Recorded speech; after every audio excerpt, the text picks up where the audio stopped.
había otro obstáculo porque el director de la empresa Junkers, el Hugo Junkers, dijo: lástima que al señor Gropius le interesa tanto el hormigón armado y no tanto el metal. Entonces, esa es la construcción metálica que era la idea, claro, de este punto de vista de la construcción de aviación. Eso podía haber sido una relación importantísima para la creación de una nueva arquitectura. En la empresa Junkers se habían desarrollado casas metálicas. Incluso el propio Gropius ha construido después del cierre de que él dejó de trabajar en la escuela Bauhaus en Berlín con una empresa de cobre, construyeron casas de cobres plegables que tenían el efecto que eran algunos dueños judíos que se llevaron con sus muebles, el inmueble como mueble también al Israel, y hoy en día se encuentran creo que 5 ejemplos de esas casas desplegadas, construidas otra vez en Haifa, en el Israel. Así que en ese sentido el transporte, la flexibilidad de los objetos puede involucrar también la propia arquitectura. Y para terminar con un elemento básico de la transmisión, podemos referirnos a una técnica que todavía está vigente. Eso serían cables.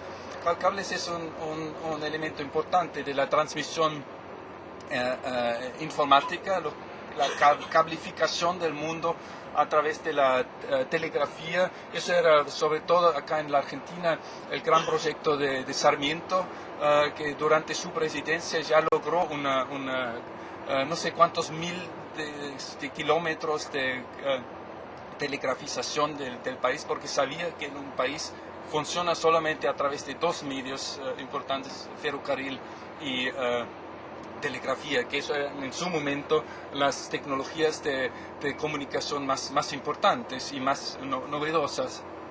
En ese sentido, los cables, es interesante que los cables telegráficos se reunieron con cables constructivos también.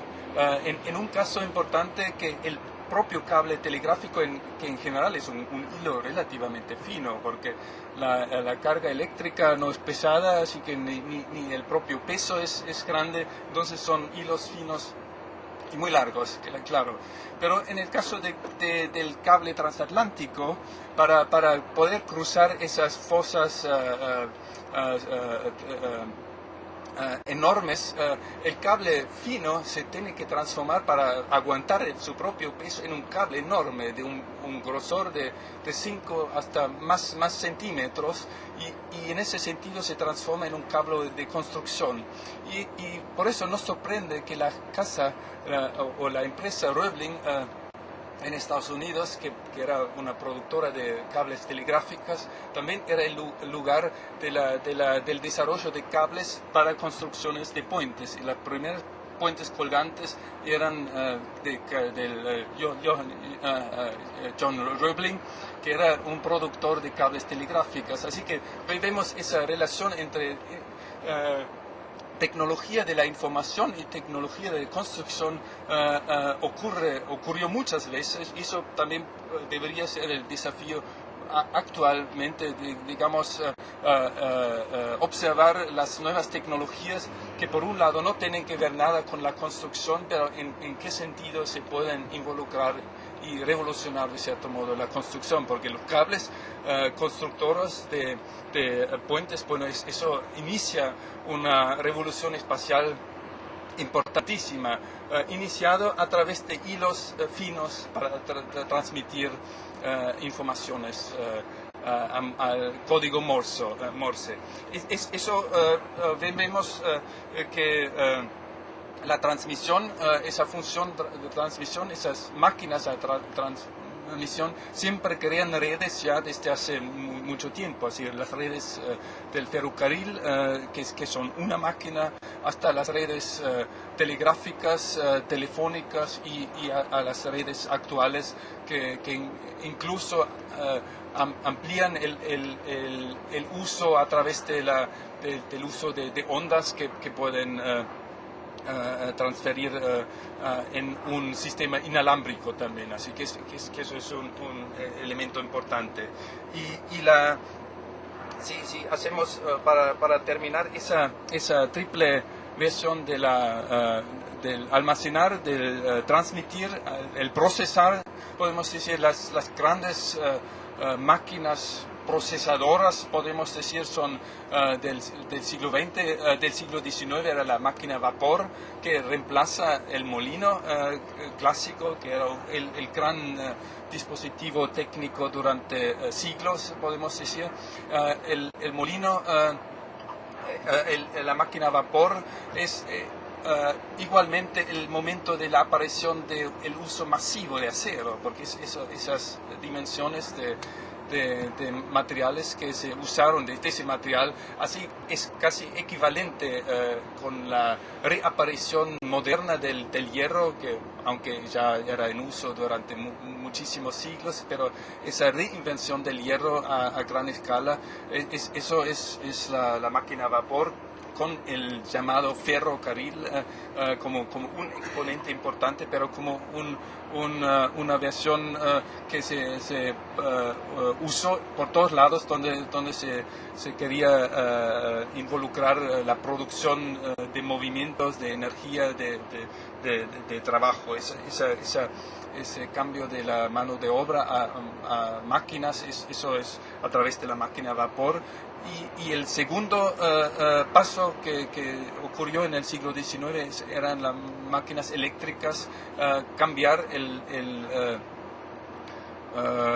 el elemento del motor, podemos decir, el humo por electricidad.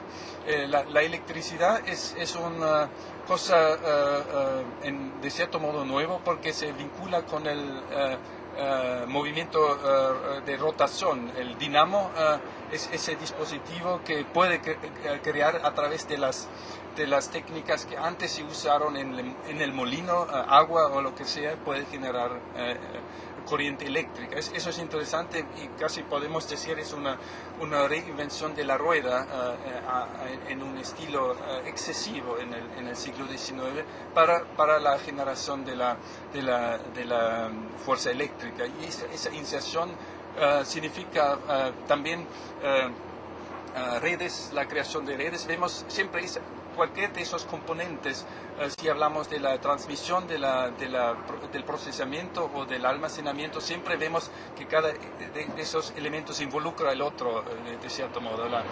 Ese modo de procesamiento a través de electricidad requiere un nuevo sistema de transmisión.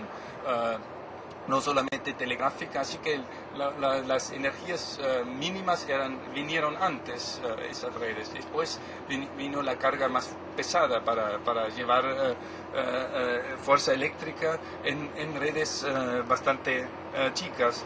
Y el paso importante del siglo XX con las máquinas de la información que empezaron en la red telefónica, digamos, por los sistemas de control. Eso era para Claude Shannon el objeto de analizar para reemplazar las operadoras por sistemas automáticos. Esa automatización, podemos decir, hace resurgir otra vez algo que había desaparecido en el siglo XIX, como en el caso del molino, que tenía cierto carácter de autómata. El gran desafío de la tecnología informática es esa forma de reemplazar funciones del ser humano por tecnología. Así que uno, en vez de necesitar un controlador humano en la máquina, se puede poner una computadora. Lo que quiere decir eso respecto al lugar del hombre en relación con las máquinas. De cierto modo nos sentimos más reemplazados por esos dispositivos, aunque si vemos bien a una máquina anterior, a un instrumento, digamos, un telar, por ejemplo, sin máquina de vapor o eléctrica como motor, entonces, ¿quién es el motor en ese contexto? O incluso parte del operador, eso es el ser humano. Y si vemos la definición de la máquina, entonces podemos decir si el hombre, el ser humano, ocupa el lugar del motor y del operador, entonces forma parte íntegra de la máquina. Entonces es muy difícil decir quién está usando a quién.